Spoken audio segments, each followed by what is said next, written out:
Immigration has always been a contentious issue in the Netherlands. But why did it push the country's longest-serving prime minister to resign after 13 years? Mark Rutte, known for his political resilience, faced an immigration crisis he couldn't navigate. With over 400,000 immigrants arriving in 2022 alone, the situation reached a boiling point. His resignation sparked a political upheaval, bringing far-right leader Geert Wilders into the spotlight. The Netherlands, a country trying to take back control before it's too late. Why has immigration become such a flashpoint in Dutch politics? After World War II, the Netherlands opened its doors to workers from Italy, Spain, Turkey, and Morocco to fill labor shortages. Many of these workers stayed permanently. Fast forward to the 1980s and 1990s, and you see a surge in family reunifications and asylum seekers. This significantly increased the immigrant population, creating social and cultural tensions.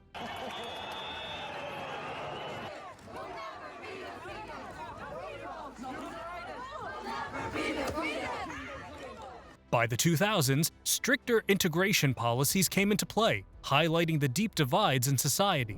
Now, in the last 4 to 5 years, the Netherlands has faced massive waves of refugees from the Middle East. This has only made these issues worse. The Dutch people are grappling with how to handle this influx, and it's causing a lot of friction. The current crisis isn't just a sudden development. It's the culmination of decades of ignored warnings. Hans Janmaat and Joep Glimmerveen, prominent figures in the 1970s and 1980s, voiced concerns about the long-term impacts of immigration. Janmaat, as a leader of the far-right Center Party, and Glimmerveen, of the Dutch People's Union, were dismissed as extremists. However, their warnings about cultural integration and economic strain are echoed in today's debates. The Netherlands' refusal to heed these early warnings has now led to the current political climate. What caused Mark Rutte to resign? Mark Rutte, the longest-serving prime minister in Dutch history, presented his government's resignation to King Willem-Alexander. This marked the collapse of his fourth administration. The coalition government, made up of 4 parties with wildly different views on immigration, was unstable from the start. We had Rutte's People's Party for Freedom and Democracy, VVD, the Liberal Democrats, 66, the Christian Democratic Appeal, CDA, and the centrist Christian Unie. It took them 10 months to form, but it didn't even last 18 months. So, what was the breaking point? Rutte proposed a 2-tier system for refugees. Temporary status, for those fleeing conflict zones, providing basic needs until it's safe for them to return home. Permanent status, for those escaping persecution, offering a chance to start a new life in the Netherlands. Here's where it gets controversial. Rutte wanted a 2-year waiting period for children of recognized refugees to join their parents. This was supposed to manage the influx and ensure resources were adequate. But coalition partners, particularly Democrat 66 and Christian Unie, thought it was inhumane to separate families for that long. Despite the expected 45,000 asylum seekers in 2023, this proposal was too much for some coalition members. The disagreements proved insurmountable, and the cabinet talks broke down. Public sentiment was mixed. An opinion poll around the time of his resignation found that nearly 3 in 4 people considered it unacceptable for Rutte to return as prime minister. Additionally, 83% thought his fourth administration had performed poorly. This dissatisfaction was reflected in the election results, with a surge in support for right-wing and populist parties, reflecting broader frustration with the status quo and a desire for stricter immigration controls. Enter Geert Wilders, leader of the Party for Freedom, PVV. He capitalized on the public's growing discontent with immigration policies and won a substantial number of seats. Wilders quickly became a central figure in Dutch politics, signifying a broader European trend towards nationalism and stricter immigration policies.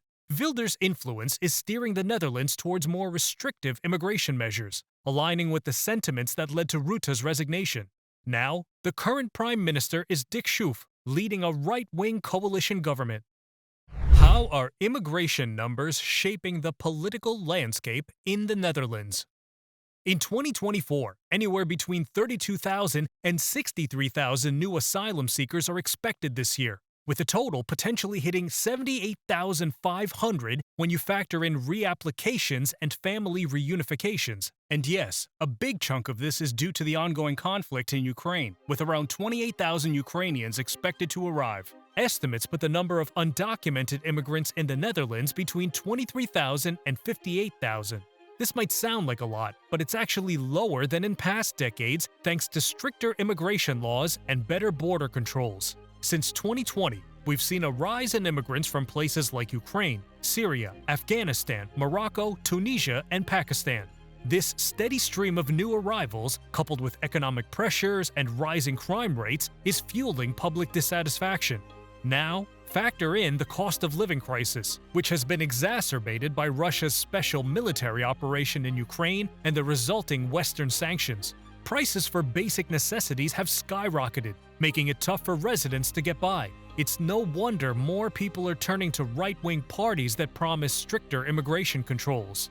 In 2024, the Dutch economy is projected to see modest growth, partly supported by an increase in public investment and private consumption.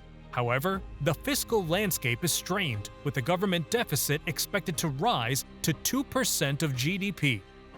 Can the Dutch government balance immigration control with humanitarian responsibility? The Dutch government has rolled out several policies to manage immigration more effectively. One of the most significant measures is the Dispersal Act, which aims to distribute asylum seekers more evenly across municipalities. This policy was designed to prevent any one area from becoming overwhelmed and to ensure that resources are allocated more efficiently. Another key policy is the Temporary Protection Directive, which has been particularly relevant in the context of the Ukrainian refugee crisis. This directive allows for temporary protection of displaced persons in cases of mass influx, providing immediate and collective protection. The Dutch government has also tightened border controls and implemented stricter immigration laws to curb illegal immigration. This includes enhanced surveillance and cooperation with other EU countries to manage the flow of migrants more effectively. Looking ahead, the Dutch government is considering several future policy proposals to manage immigration more effectively. One such proposal is to streamline the asylum process, making it faster and more efficient while ensuring that genuine refugees receive the protection they need. Another potential policy is the introduction of a points-based immigration system, similar to those used in Canada and Australia. This system would prioritize high-skilled immigrants who can contribute to the Dutch economy while still maintaining avenues for humanitarian asylum seekers. How crime and immigration shape Netherlands' future. Over the past 2 decades, homicides have significantly decreased from 247 per year in 2003 to 142 in 2022. But despite this overall drop, public opinion has been swayed by Geert Wilders, who points out a recent uptick in crime since 2016 and the rise of new organized crime linked to drug trafficking. The MRO mafia, predominantly of Moroccan descent, has become a major concern. This criminal network, involved in drug trafficking, has expanded its operations within Belgium and the Netherlands, fueling anti-immigration sentiments among the Dutch. Violent crime has surged, with a 17% increase in registered crimes in the Greater Amsterdam area in 2022, including 99 explosive attacks on businesses and homes. Record drug seizures at Amsterdam and Rotterdam ports further underscore this growing threat. Wilders uses these developments to justify his anti-immigration stance, resonating with many Dutch citizens anxious about rising crime rates and national security. The reach of the MRO mafia extends beyond the Netherlands, operating in Belgium, Spain, Morocco, the Dominican Republic, and the UAE. Their sophisticated drug trafficking and money laundering activities challenge Dutch authorities, who struggle with outdated strategies and insufficient resources. The Netherlands' lenient drug policies and liberal investment climate have made it an epicenter for drug trafficking. Corruption among port workers and the use of minors to avoid harsh sentences further complicate efforts to curb the MRO mafia's activities. Threats from the drug mafia extend to high-profile figures like Princess Maxima and the Dutch Prime Minister, heightening public anxiety. The slogan, "Whoever talks must go," reveals the mafia's readiness for extreme violence. Wilders' growing support reflects a societal shift in the Netherlands. with many believing that traditional political elites have failed to address their concerns about crime and immigration. The recent election results indicate that Dutch society is seeking answers to these pressing issues, fearing the country would become another Sweden if things remain unchanged. Many European countries have reacted to the migration crisis by adopting stricter anti-immigrant policies. For example, Hungary, under Viktor Orban, closed its borders after the 2015 migrant influx. Similarly, Italian Prime Minister Giorgia Meloni and Polish Prime Minister Mateusz Morawiecki have opposed EU plans to integrate migrants. In France, Marine Le Pen's strong performance in the 2022 presidential race reflects growing anti-immigrant sentiment. Greece's conservative government, led by Kyriakos Mitsotakis, has also implemented tough measures against immigrants. As the Netherlands and Europe grapple with immigration, will stricter policies provide the stability citizens crave, or will they deepen the divides in society? How much longer can Europe balance these strains before reaching a breaking point?